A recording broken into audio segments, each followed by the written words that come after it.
और जैसा गीता में कहा गया कि कर्म पे आपका अधिकार है, फल पे नहीं। कर्मणेवाधिकारस्ते मा फलेषु कदाचन। तो आप अपना कर्म करिए और उसके लिए अपनी स्ट्रैटेजी बनाइए। बहुत शॉर्ट में अगर मैं बच्चों को बता सकूं तो। नमस्कार दोस्तों, मैं डॉक्टर रेनू। जैसा कि मैंने आपसे प्रॉमिस किया है कि नवरात्र में कानपुर शहर की 9 प्रोमिनेंट महिलाओं का आपके सामने लाऊंगी और उद्देश्य सिर्फ एक कि यह दिखाना कि भारत की महिलाएं सारे बंदिशों को तोड़कर आज हमारे देश में कितना कुछ कर रही हैं। उसी श्रृंखला में आज मैं आपके सामने ला रही हूँ IAS सौम्या पांडे को। द गर्ल जिसको, नमस्कार सौम्या। नमस्कार। तो द गर्ल जिसको मैं बोलूँगी, she is so young, dynamic, brave and beautiful and she has set a benchmark। बहुत सारी नई बच्चियों के लिए एक बेंचमार्क है। तो मैडम से उनकी पूरी जर्नी के बारे में जानेंगे, कैसे वो यहाँ तक पहुँचे, आगे उन्होंने अपने जीवन में क्या क्या चैलेंजेस को फेस किया, आज क्या क्या चैलेंजेस वो फेस करती हैं। और जब भी आपका जीवन है तो चुनौतियों का सामना करना निश्चित है, बट चुनौतियों का सामना करने के लिए आपका एक माइंडसेट ज़रूरी है। तो मैडम जैसे ही ऐसे लोग जिन्होंने अपने जीवन में एक सक्सेस को अचीव किया है, अपने ड्रीम को पूरा किया है, जानते हैं उसके बारे में। तो सौम्या जी, हम लोग बहुत खुश नसीब हैं कि आप कानपुर शहर में हैं, अपर श्रम आयुक्त हैं। और मैं ये जानना चाहूँगी कि क्या बचपन से आपने ये सोचा था कि आप IAS बनेंगे? आपकी मदर डॉक्टर हैं, that I know, you are from Allahabad, that I know. तो हमेशा ऐसा होता है कि यूजुअली जो गर्ल्स होती हैं वो अपनी मदर को देखकर इंस्पायर होती हैं कि यस मम्मी डॉक्टर है तो मम्मी स्टेथो डाल के जाती है या एप्रन पहनती है। So what drove you towards IAS? क्यों सोचा होगा आपने, क्या ड्राइव किया, किस चीज़ ने आपको ऐसा बनाया? सबसे पहले तो मैम मैं धन्यवाद दूंगी और ढेर सारी शुभकामनाएं, बधाइयाँ, अभिनंदन वंदन करूंगी आपको, डॉक्टर रेनू मैम को, कि इतना अच्छा और इतना यूनिक इनिशिएटिव लिया है कि नवरात्रि में 9 दुर्गा, क्योंकि हम लोग दुर्गा माँ की पूजा तो करते हैं लेकिन वही बेटी जब घर में आती है तो कई बार हम खुश नहीं होते हैं। तो नवरात्रि में जो 9 बच्चियाँ या महिलाएं आपने चुना है जिससे बहुत सारे अनगिनत लोग प्रेरित होंगे, मोटिवेटेड होंगे, ये इनिशिएटिव बहुत अच्छा, थॉट प्रोवोकिंग है। तो आपको ढेर सारी शुभकामनाएं कि आप अपने व्यस्ततम दिनचर्या से इस सोशल कॉज के लिए भी आप टाइम निकाल रही हैं। Now coming to the question ma'am, मैं 2 मिनट में अपना परिचय पहले सबको दे दूं। मैं सौम्या पांडे हूं।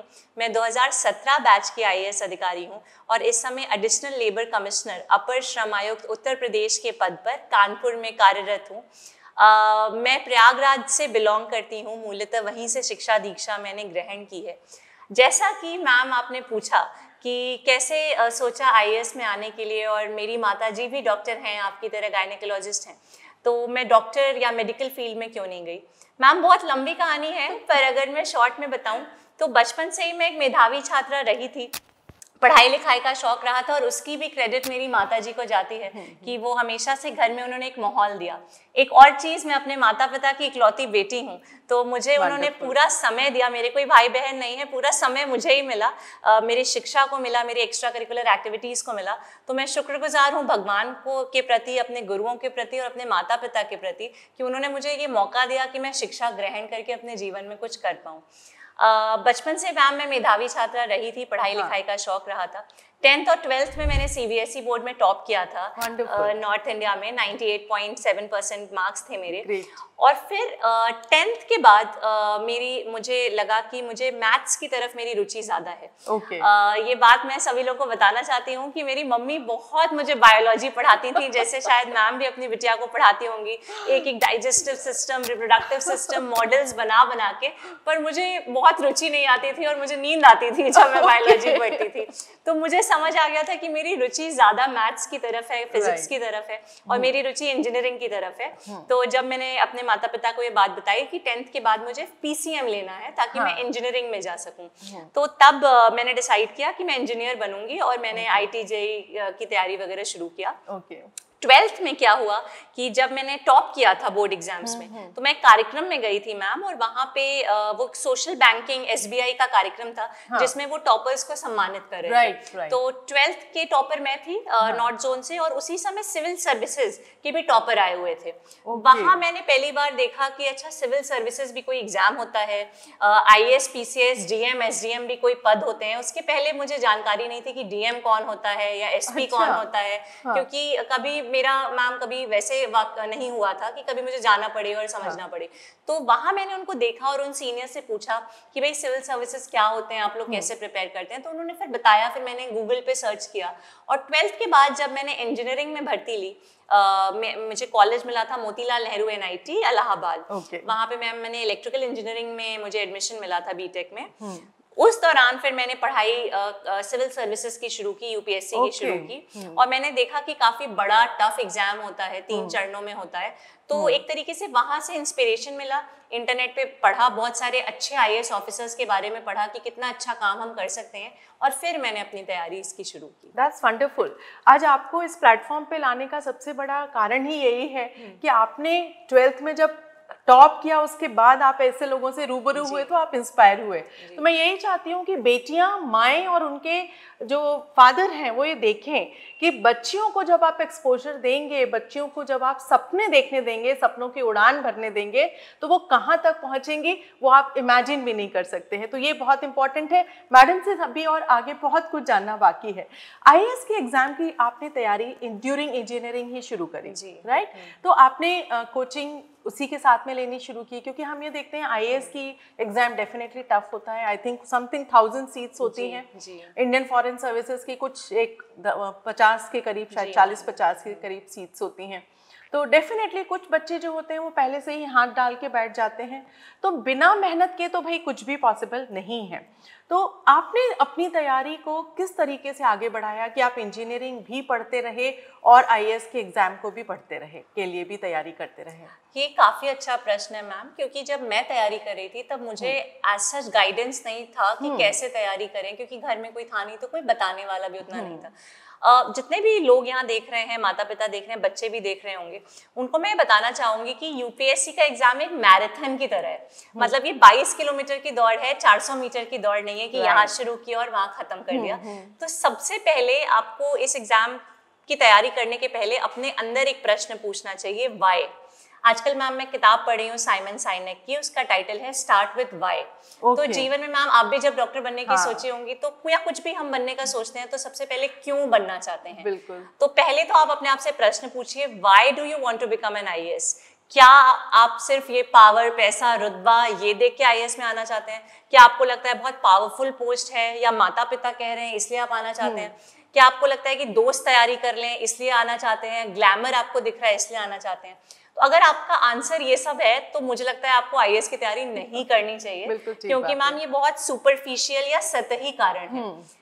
जो कारण एक हो सकता है आपका IAS में आने का, वो ये हो सकता है कि आपके एक कलम से या आपके एक डिसीजन से आप लाखों लोगों के जीवन में एक बहुत सकारात्मक बदलाव ला सकते हैं। बिल्कुल। तो जैसा मैम गांधी जी ने कहा था that be the change you want to be in the society.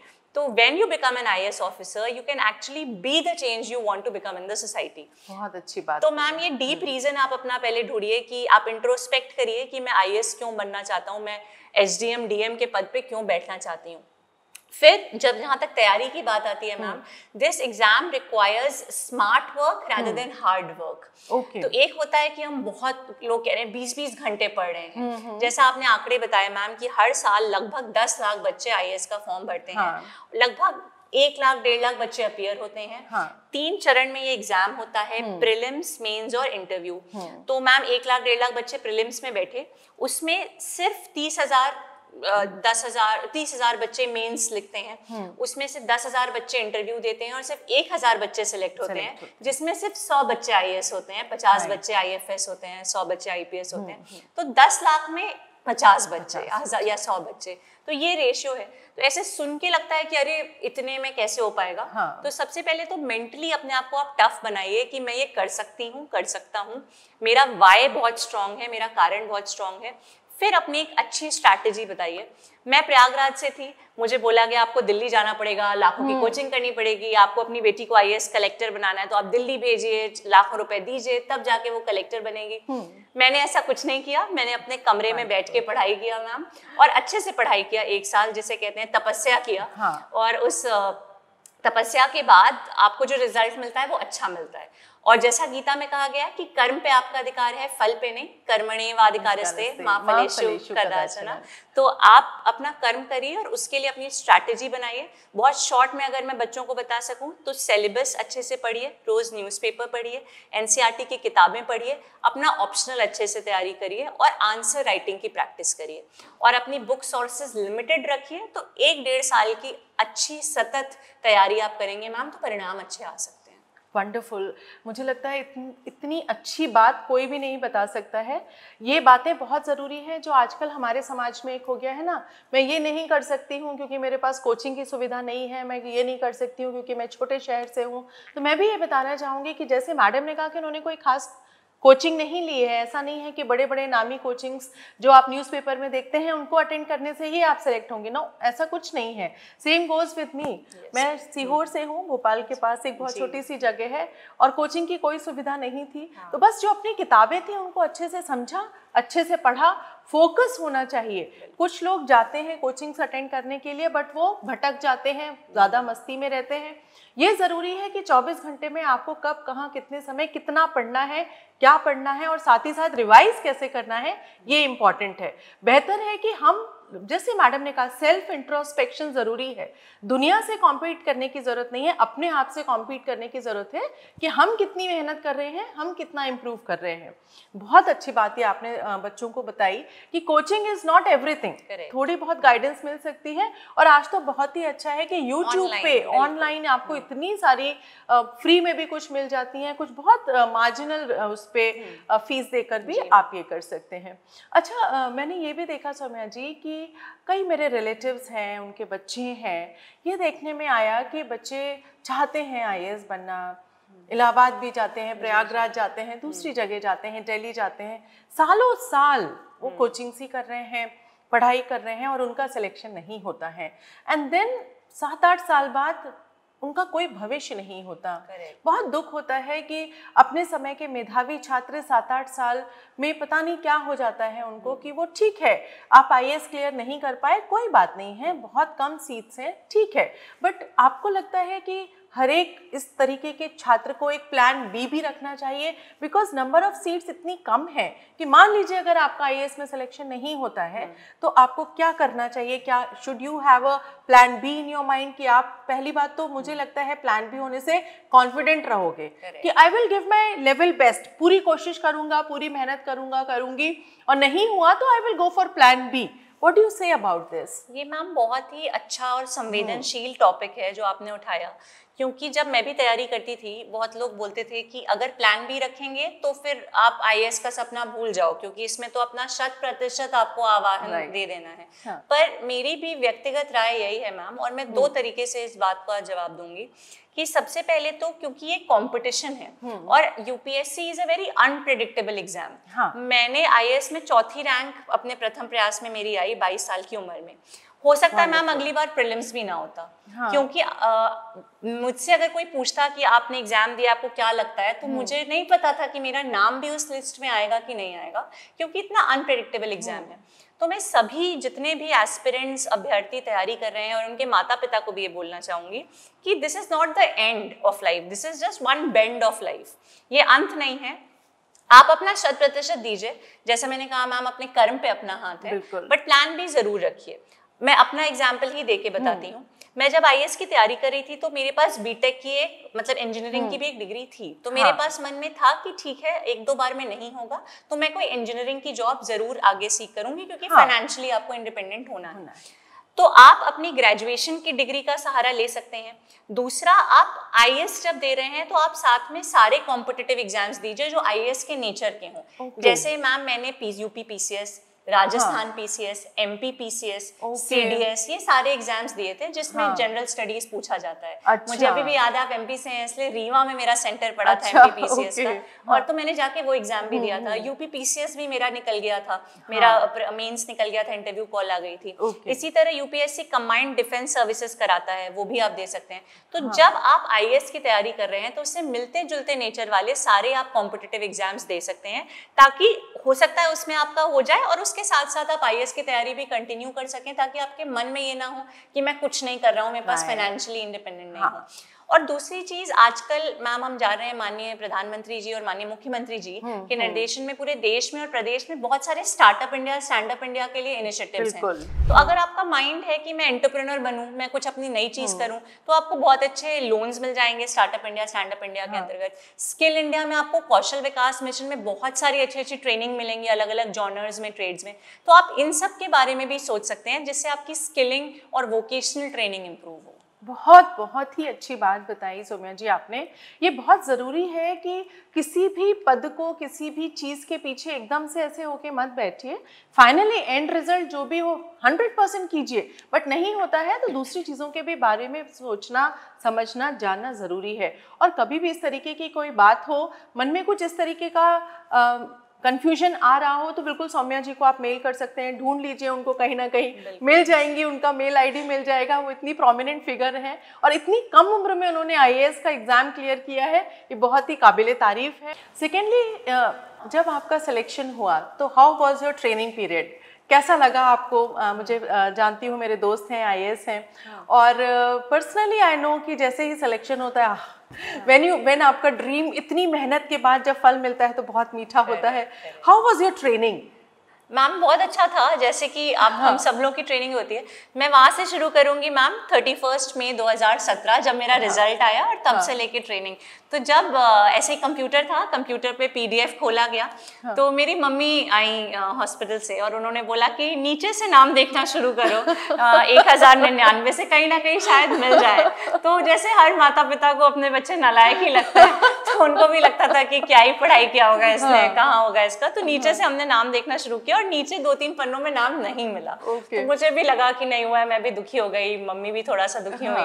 तो हम लोगों ने कहा कि चलो ऊपर से देख लें इस बार कौन टॉप किया है, कौन रैंक लाया है। तो ऊपर मुझे चौथे नंबर पे अपना नाम, सरनेम दिखा। फिर भी नहीं हुआ तो रोल नंबर मैच किया गया कि हाँ हम ही है, कोई और तो नहीं है। रोल नंबर मैच करने के बाद ये कंफर्म हो गया कि मेरा ही हुआ है। तो सबसे पहला रिएक्शन था आंखों में आंसू और ग्रैटिट्यूड, मेरे भी और माता जी के भी। और फिर मेरे फादर भी आ गए और सबसे पहले घर के मंदिर में ही जाके हमने एक दिया जलाया और हाथ जोड़ा कि ईश्वर को कि आखिरकार जो एक मेहनत की थी उसका एक फल और परिणाम मिला। तो मैं सभी लोगों को ये कहना चाहूंगी कि अपने मन में कोई एक फीलिंग अगर आपको हमेशा रखनी है तो वो ग्रैटिट्यूड की रखिए। बहुत बड़ी बात है, हाँ, बहुत बड़ी चीज़ है। आई थिंक रात में सोते समय हम लोग बचपन से ही हम लोग को एक बोला जाता है, thank you God for the food we eat, thank you God for the birds that sing, thank you God for the world so sweet and thank you God for everything. This gratitude feeling, madam ने इतनी अच्छी बात बताई है and it suggest कि इनकी परवरिश, इनके संस्कार कितने गहरे हैं। कंटिन्यू सौम्या। जैसा मैम ने बोला कि कृतज्ञता, और कृतज्ञता किसके प्रति? अपने गुरुओं के प्रति, अपने माता पिता के प्रति, समाज के प्रति, कि हम आज जो भी हैं इस कुर्सी पे बैठे हैं, पढ़ाई कर रहे हैं, वो हमें मिल पा रहा है मौका। तो ग्रैटिट्यूड की फीलिंग रखिए।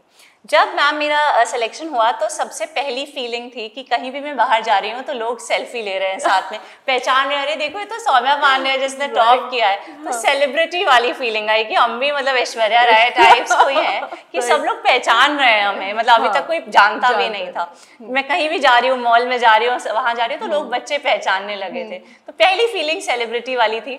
धीरे धीरे फिर मैम जब ट्रेनिंग में गए, हम लोग की training Lal Bahadur Shastri national academy of administration Mussoorie में होती है। तो मसूरी उत्तराखंड इतनी सुंदर जगह है मैम कि वो ट्रेनिंग अकेडमी बहुत सुंदर बनी हुई है। तो वो पहाड़ों के बीच में बनी है, वहीं हॉस्टल्स बने हैं और वहीं लाइब्रेरी वगैरह, क्लासेस वगैरह बनी है। बहुत अच्छा एक्सपीरियंस था। सबसे अच्छी बात, आप जब आईएएस कल को बनेंगे तो आपको लगेगी कि आप अलग अलग प्रदेशों के बच्चों से मिलेंगे, तो आपको अलग अलग जगह का कल्चर समझ आएगा। और ना ही अलग अलग जगह, बल्कि भूटान के बच्चे भी आपके साथ ट्रेन करते हैं। तो भूटान सिविल सर्विसेज के भी जो सिलेक्टेड कैंडिडेट्स होते हैं वो भी इंडियन नेशनल अकेडमी में ट्रेन करते हैं। तो आपको समझ आएगा कि वहाँ की भी कैसी एडमिनिस्ट्रेशन है। आप अपने पुलिस के साथियों से, इनकम टैक्स, कस्टम्स, रेलवे, सभी की ट्रेनिंग साथ में होती है। फाउंडेशन कोर्स उसे कहते हैं। तो वो 3 महीने में आप सीखेंगे कि एस्पिरिट डी कोर एक टर्म होता है। एस्पिरिट डी कोर का मतलब होता है कैसे एक साथ मिलके टीम को लीड कर सकें। तो आप टीम वर्क सीखोगे, आप साथ में अच्छे दोस्त बनाएंगे, डेडिकेशन सीखेंगे। 3-4 चीजें मैम ट्रेनिंग में बहुत अच्छी होती हैं। हिमालय पे ट्रैक के लिए ले जाया ओहो, जाता है। तो ओके। मैम 1 हफ्ते 10 दिन आप हिमालय के पहाड़ियों में केदारनाथ, बद्रीनाथ और भी जगह जाते हो और ट्रैक करते हो। दूसरा किसी ना किसी गांव में लेके जाते हैं। मुझे एमपी के गांव में लेके गए थे अच्छा, मैम। वहाँ पे आप 1 हफ्ते गांव का कल्चर सीखते हैं, क्योंकि जब आप कल को सीडीओ बनेंगे, आप किसी ग्रामीण क्षेत्र में होंगे, तो आपको पता होना चाहिए ग्रामीण परिवेश में क्या दिक्कतें होती हैं। हाँ। जमीन की दिक्कतें होती हैं, फसलों की दिक्कत होती है, शौचालय नहीं है, नल नहीं है। तो ये सब दिक्कतें आप तभी समझ पाएंगे जब आप गाँव में स्वयं रहेंगे। तो गाँव भ्रमण होता है। फिर एक फॉरेन स्टडी टूर पे ले जाते हैं मैम, जैसे लंदन, मुझे सियोल साउथ कोरिया ले गए कि वहाँ की बेस्ट प्रैक्टिसेस हम लर्न करें कि उनका एडमिनिस्ट्रेशन कैसे अच्छा है। तो ट्रेनिंग में ये 3-4 चीजें आप सीखेंगे। अलग अलग क्लब्स होते हैं, जैसे मुझे डांस में रुचि है, मैं क्लासिकल डांसर हूँ, तो मैंने डांस क्लब ज्वाइन किया था। तो आप अपनी डांस में, खेल में, पेंटिंग, कुकिंग, हर तरह की जो भी है, तो वो क्लब आप बेसिकली फोकस, एक तो मैंने सुना था कि आप लोग का भारत दर्शन होता है कि पूरे इंडियन स्टेट्स में north to south, east to west you have to go. आप पूरे देश को विजिट करते हैं और साथ ही साथ विदेशों को भी विजिट करते हैं। साथ ही साथ आपके अंदर टीम इंडिया की स्पिरिट इंस्टिल की जाती है, और वो सारे डिपार्टमेंट्स जिनको साथ में चल के आगे काम करना है, पुलिस है, डीएम, एसडीएम और डिफेंस के लोग जो हैं, सबकी ट्रेनिंग साथ में होती है। तो एक अलग सी बॉन्डिंग, एक अलग सी maturity, leadership quality, team spirit आना शुरू हो जाती है। दैट इज व्हाई वी से कि it's an overall personality development with in 2 years। ये सिर्फ फोकस पढ़ाई पे नहीं होता है सीखने के लिए, तो ये आप भी जिंदगी भर सीखते हैं, जैसे कि मोस्ट ऑफ द सिटीज होती हैं। सो जब What was your first posting and क्या चैलेंज रहे? Like training period I think हम सभी का सुंदर होता है, प्यारा सा होता है, वी कीप ऑन लर्निंग और बड़े एंथुसियास्टिक होते हैं। बट जब पहली बार once you go into practice, I still remember जब शुरू में हम प्रैक्टिस में आए तो पेशेंट्स को फेस करना, डिस्कशन करना, कुछ भी करना, थोड़ा सा एक कहीं हेजिटेशन होता है। तो what was your experience and the challenges which you faced in first year of your services? बिल्कुल, अच्छी बात है मैम। आप सब लोग इस बात से वाकिफ होंगे कि एक होता है थ्योरी, एक होती है प्रैक्टिकल। तो जब तक हम मैम ट्रेनिंग में रहते हैं, सब कुछ हमें बहुत अच्छा लगता है, हमें लगता है हम तो पूरी दुनिया बदल देंगे, हम जाएंगे तो पूरा सुधार देंगे। पर जब हम पोस्टिंग में जाते हैं और बैठते हैं, इस कुर्सी पे बैठते हैं, तब हमें समझ आता है कि कितना छोटे से चेंज को लाना भी मुश्किल होता है, क्योंकि कितने स्टेक होल्डर्स को आपको मैनेज करना होता है और कितने प्रैक्टिकल चैलेंजेस आते हैं। मेरी पहली पोस्टिंग थी मैम सिद्धार्थनगर जनपद में। सिद्धार्थनगर एक एस्पिरेशनल डिस्ट्रिक्ट है, गोरखपुर के पास पड़ता है, नेपाल बॉर्डर पे पड़ता है। तो सबसे ईस्टर्न यूपी का एक डिस्ट्रिक्ट है। और नीति आयोग का एक प्रोग्राम चला था ma'am, aspirational district program. Honourable prime minister का ये विजन था कि जितने हमारे अति पिछड़े जनपद हैं, जहाँ शिक्षा, स्वास्थ्य, हर चीज की सुविधाएं उतनी अच्छी नहीं हैं, उनको एस्पिरेशनल जनपद कहेंगे, आकांक्षात्मक जनपद कहेंगे। अच्छा। कि उनकी आकांक्षाएं इतनी है कि वो आगे बढ़े। तो वहां पे नीति आयोग मॉनिटर करता है। तो सिद्धार्थनगर भी 119 जनपदों पूरे भारत में, जो उनमें से एक आकांक्षात्मक जनपद था। अच्छा। तो सिद्धार्थनगर चूंकि मैम इतना रिमोट था कि वहाँ पे चैलेंजेस सबसे पहले तो कनेक्टिविटी के थे। वहाँ पे मैं एज जॉइंट मजिस्ट्रेट पोस्ट हुई थी मैम, पद हम लोग का जो होता है प्रोबेशनर की तरह। और वहाँ पे जो तहसील है नौगढ़, वहाँ पे मैं एसडीएम बनी, पहले बीडीओ बनी, फिर एसडीएम बनी ट्रेनिंग में। तो सबसे पहला चैलेंज तो मुझे ये लगा जब मेरी पोस्टिंग हुई सिद्धार्थनगर में, कि मुझे पता ही नहीं था, जबकि मैं यूपी की निवासी हूँ, कि सिद्धार्थनगर भी कोई जनपद है यूपी में। हम लोग को सिर्फ बड़े बड़े जनपदों का नाम पता रहता है, मेट्रोस का। तो सबसे पहले जब मैं वहां पहुंची तो मैंने मैम देखा कि कितनी एक्चुअल में दिक्कतें होती हैं किसी भी रिमोट एरिया में। तो कनेक्टिविटी इंपॉर्टेंट हो जाती है। फिर मैम वहाँ पे बहुत सारी चीज़ें मैंने सीखी, ज़मीन की पैमाइश कैसे होती है, गांव में कैसे ज़मीन का बंटवारा होता है, किसी भी गांव के विकास के लिए वहाँ पे सीएचसी होना, एक परिषदीय विद्यालय होना, घर में शौचालय होना, हर घर नल होना, ये कितना ज़रूरी है। हर घर शौचालय का हमने एक अभियान करवाया था मैम, स्वच्छ भारत मिशन लॉन्च हुआ था तब। तो बहुत सारी चीज़ें सीखी। एक प्रोजेक्ट में 1 मिनट में मेंशन करना चाहूँगी आप सबके साथ। आप सब जानते होंगे हर गाँव में, अगर आप लोग गाँव देहात से हैं, तो परिषदीय विद्यालय होता है। शहरों में प्राइवेट स्कूल्स भी होते हैं, बट गांव में परिषदीय विद्यालय होता है जो गवर्नमेंट चलाती है, बेसिक शिक्षा विभाग में। तो मैम वहां पे निःशुल्क शिक्षा सब बच्चों को मिलती है जो एडमिशन लेते हैं। गवर्नमेंट ने ऑपरेशन कायाकल्प के अंतर्गत, भारत सरकार ने और उत्तर प्रदेश सरकार ने माननीय मुख्यमंत्री जी के विजन में हर स्कूल्स को बहुत सुंदर बना दिया है। तो अगर आप कभी भी किसी गांव से गुजरे, आप कानपुर में भी किसी गांव में चले जाएं, तो आपको एक चमकती हुई एक बिल्डिंग दिखेगी, वो होगी स्कूल। वो पेंटिंग दिखेगी, वहाँ शौचालय दिखेंगे मैम। तो वो है ऑपरेशन कायाकल्प, मतलब पूरा कायाकल्प कर दिया गया है। तो ऑपरेशन कायाकल्प के अंतर्गत हर स्कूल्स में टाइल्स लग गए हैं, शौचालय बन गए हैं बालक बालिकाओं के पृथक पृथक, पढ़ाई के स्टैंडर्ड्स बढ़ गए हैं, बोर्ड्स लगे हैं अच्छे, टीचिंग अच्छी होती है। और एक बहुत अच्छी चीज़ है जो शायद बहुत लोग नहीं जानते होंगे मैम, कि हर किताब में एक QR कोड है और एक दीक्षा ऐप है। अगर आप अपने मोबाइल पे सर्च करेंगे तो उस दीक्षा ऐप से अगर आप उस QR कोड को स्कैन करेंगे तो बच्चों की जो कविताएं हैं, जो स्टोरीज हैं, वो आप मतलब देख सकते हैं वीडियो, ऑडियो वीडियो के माध्यम से। तो एक गवर्नमेंट ने प्रोवाइड किया है सबको। तो जब मैं गई मैम वहाँ पे, तो मैंने एक छोटा सा प्रोजेक्ट उठाया कि कैसे बच्चियों के शैक्षणिक स्तर को बढ़ाया जा सकता है। आप एक टिपिकल चीज गाँव में देखेंगे कि बच्चे बहुत आ रहे हैं स्कूल में, जब फसल कटाई का सीजन आ रहा है, जैसे जब रबी की कटाई हो रही है या खरीफ की कटाई हो रही है, तो बच्चे एकदम से कम हो जाएंगे स्कूल आना, क्योंकि माता पिता जो खेती किसानी वाले हैं वो बच्चों को फसल कटाई में लगा देते हैं। तो इससे हमारा ड्रॉप आउट और अटेंडेंस एकदम से कम हो जाता था। तो इस चीज को रोकने के लिए मैंने वहां पे एक अभियान, स्कूल चलो अभियान के अंतर्गत एक शुरू किया कि हर सरकारी विद्यालय में बड़ी बड़ी स्मार्ट टीवी लगाएंगे और आपके बच्चों को जैसे प्राइवेट में बड़ी स्मार्ट टीवी से एजुकेशन मिलता है, आपको सरकारी में भी मिलेगा।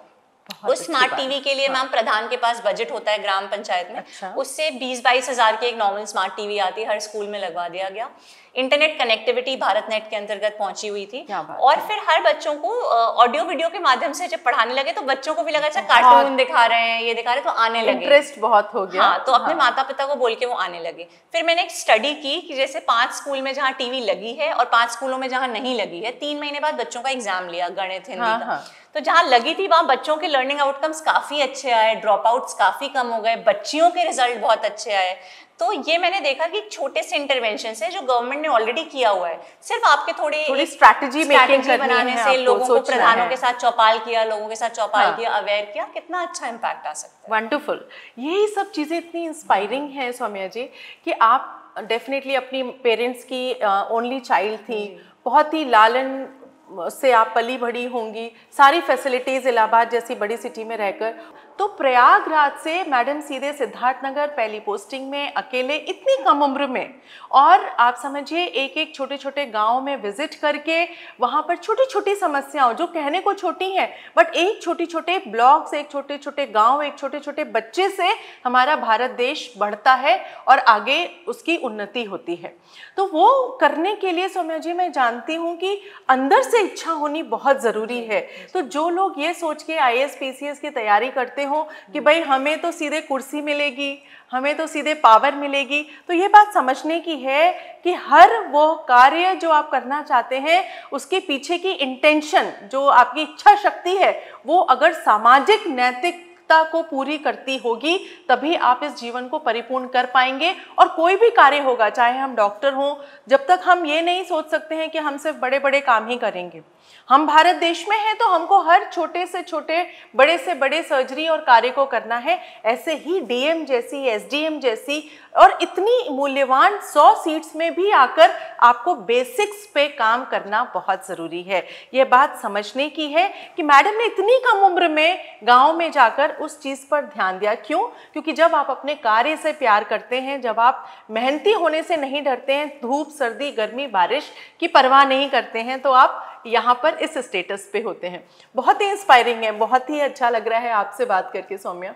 आपने जब वहाँ पहुँचे तो डेफिनेटली आप बहुत यंग थे और अभी भी बहुत यंग हो इंडीड।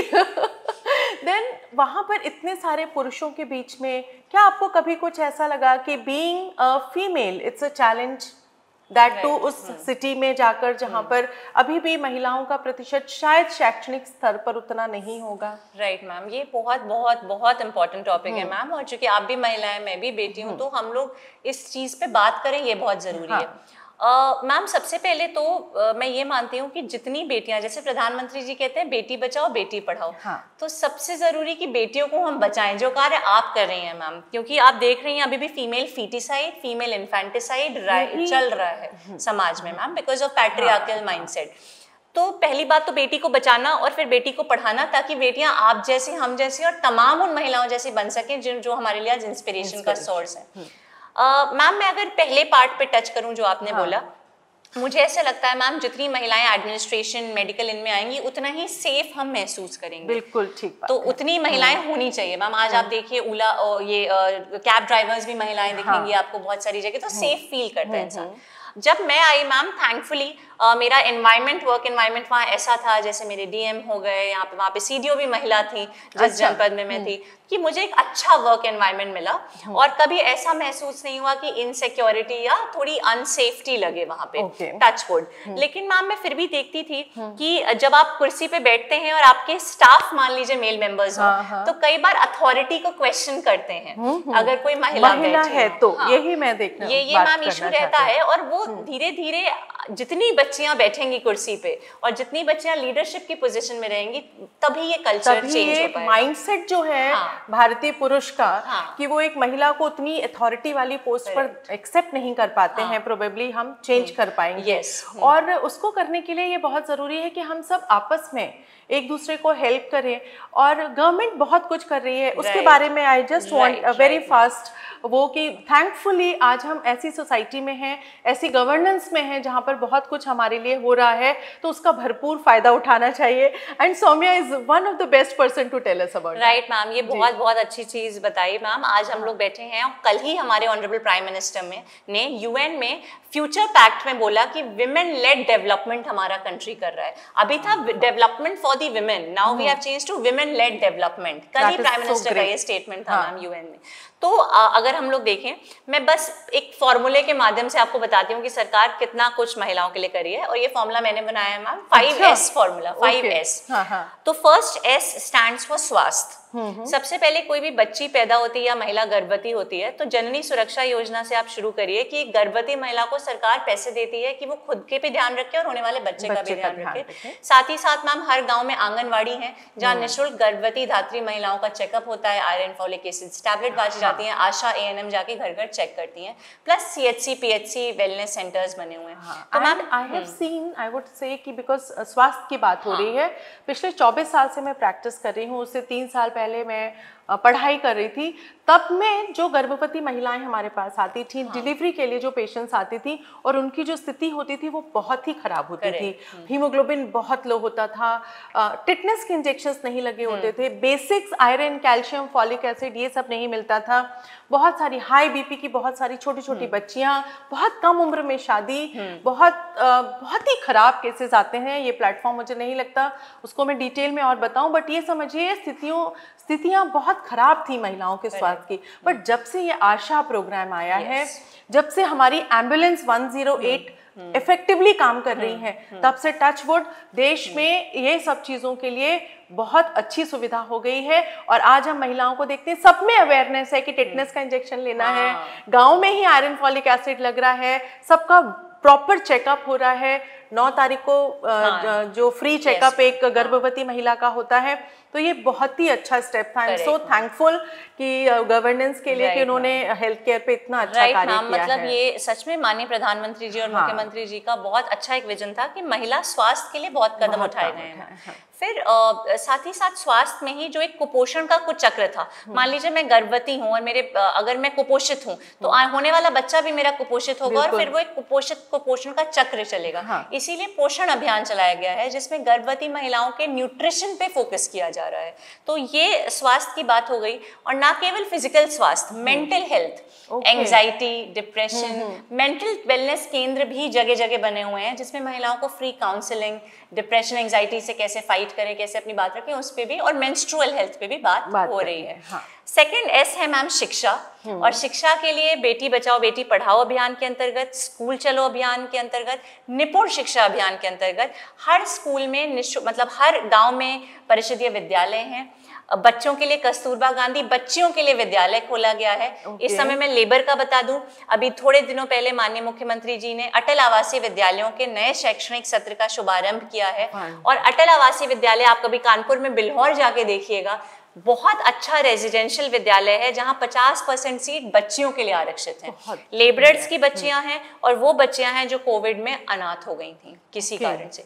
तो उन बच्चियों को निःशुल्क रेजिडेंशियल CBSE पैटर्न पे अच्छी शिक्षा मिल रही है। और बच्चियां इतनी अच्छी हैं कि एक बच्ची अभी वाराणसी की ISRO गई थी रिप्रेजेंट करने अटल आवासीय विद्यालय। बहुत ही गर्व की बात है। तो मैम शिक्षा में ध्यान दिया जा रहा है, सीनियर मतलब junior education, primary education, secondary education और हायर एजुकेशन। फिर तीसरा एस है स्किलिंग। स्किल इंडिया के अंतर्गत महिलाओं के लिए स्पेशल कोर्सेज कौशल विकास मिशन में चलाए जा रहे हैं, हाँ। जिसमें महिलाओं को वोकेशनल ट्रेनिंग दी जा रही है। आपको मैं एक छोटा सा एग्जांपल दूंगी मैम, मैं कानपुर देहात में सीडीओ थी। वहां पे महिलाएं, जैसे मैं गांव में गई, घूंघट में महिलाएं हैं, तो उन्होंने बोला दीदी हम क्या करें, हम तो पढ़े लिखे नहीं है, हम कैसे चार पैसा कमाएं, पति मारता है पीटता है, शोषित वंचित होती हैं महिलाएं।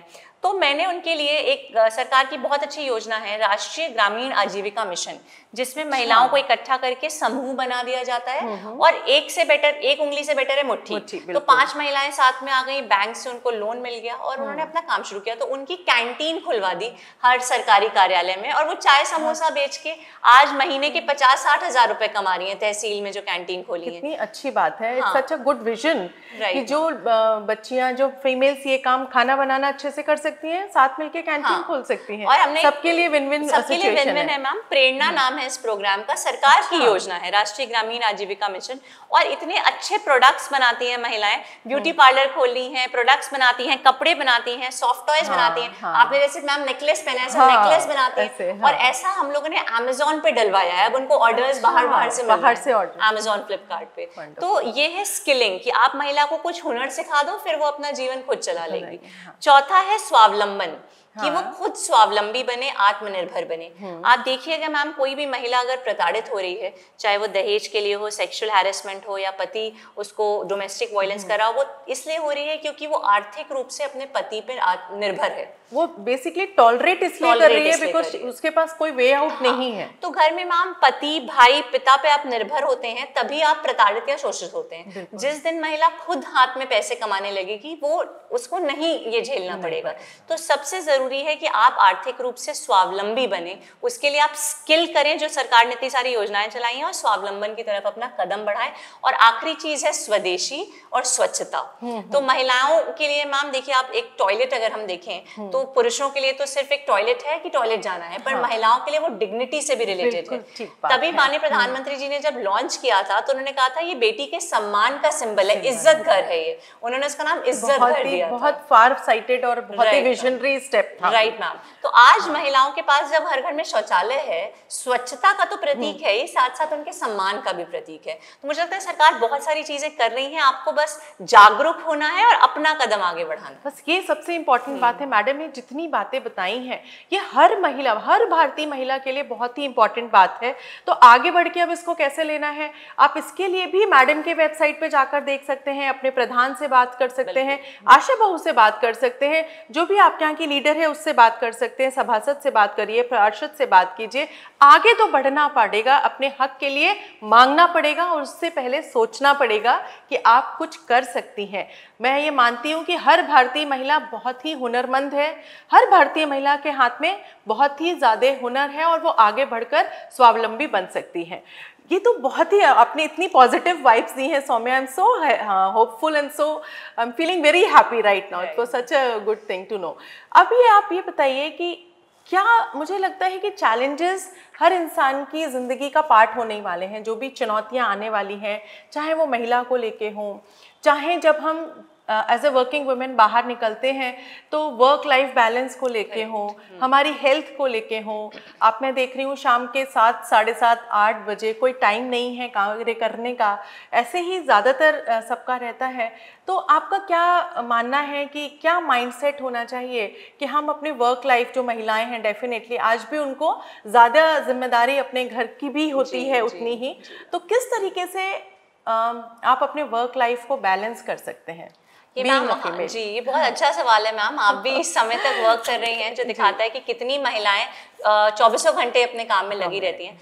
सबसे पहले तो मैम हम सबको, मतलब क्योंकि मैं प्रशासनिक सेवा में हूँ और मैं देख रही हूँ, हमारे आदरणीय प्रधानमंत्री जी और माननीय मुख्यमंत्री जी से प्रेरणा लेनी चाहिए कि वो कितना काम करते हैं और हमें कितना इंस्पायर करते हैं। दूसरी चीज़ ये है मैम कि अगर हम लोग कभी भी गाँव में जाएँ और आप देखिए कभी कोई मजदूर महिला हो या कोई फसल काट रही हो महिला, तो उसके एक हाथ में बच्चा होगा, एक हाथ में हंसिया होगी और वो फसल काट रही होगी, कोई पीछे टांगा होगा, हार्नेस लगाए होगा। तो ये इतना प्रेरणा से झंझोर देने वाली तस्वीरें होती हैं, जो आपको दिखाती हैं कि हर महिला के अंदर ईश्वर ने शक्ति दी है, इसीलिए वो शक्ति स्वरूपा है, मातृ शक्ति है। वो एक नए जन्म को सृजित कर सकती है, जीवन को सृजित कर सकती है, तो उसके अंदर शक्ति है, सिर्फ उसको पहचानना है। जैसे हनुमान जी को अपनी शक्तियों को याद दिलाना पड़ता था, हमें हर बच्ची को शक्ति को उसकी याद दिलाना है कि तुम कुछ भी करने के लिए सक्षम हो, केपेबल हो, भले ही दुनिया कुछ भी कहे, आप बहरे हो जाओ इसके प्रति।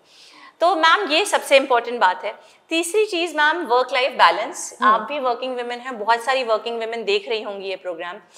मुझे लगता है कि जितना अच्छे से हम अपना टाइम मैनेज कर पाए मैम, हो सकता है फैमिली का सपोर्ट हो सकता है फैमिली का सपोर्ट ना हो, पर हमें अपना टाइम मैनेजमेंट इतने अच्छे से करना है। और इसके लिए एक छोटा सा फॉर्मूला, क्योंकि मैं इंजीनियर हूँ तो हर चीज में फॉर्मूला, इसका नाम है ma'am fat formula for success. Okay. तो जब मैं फैट बोल रही हूँ तो मेरा मतलब मोटा नहीं है, मेरा मतलब है F माने फोकस, A मतलब एटीट्यूड और T मतलब थॉट। तो आपको जीवन में कुछ भी बैलेंस करना है तो ये 3 शब्द याद रखिए कि आपको फोकस्ड होना पड़ेगा। अर्जुन की तरह आपको मछली की आंख देखनी है कि मुझे मछली की आंख पे तीर मारना है। आपका एटीट्यूड पॉजिटिव होना चाहिए, जैसे मैम ने बोला, हमेशा पॉजिटिव वाइब्स रखिए, नकारात्मकता से मत घिरिए और अपने विचारों को शुद्ध रखिए। हमेशा अपने विचारों को कॉन्शियसली, 1 मिनट में मिलियंस ऑफ थॉट्स आते हैं, नेगेटिव ज्यादा आते हैं, नेगेटिव वालों को उखाड़िए और पॉजिटिव थॉट्स को बोलिए।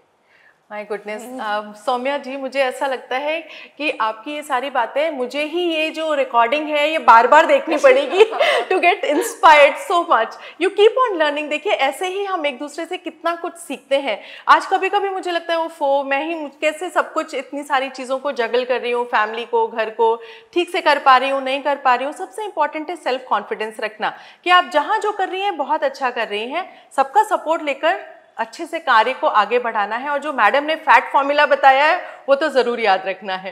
तो आपका समय भी बहुत कीमती है और इतने छोटे से समय में आपने इतनी सारी अच्छी बातें बताई हैं। Thank you so much.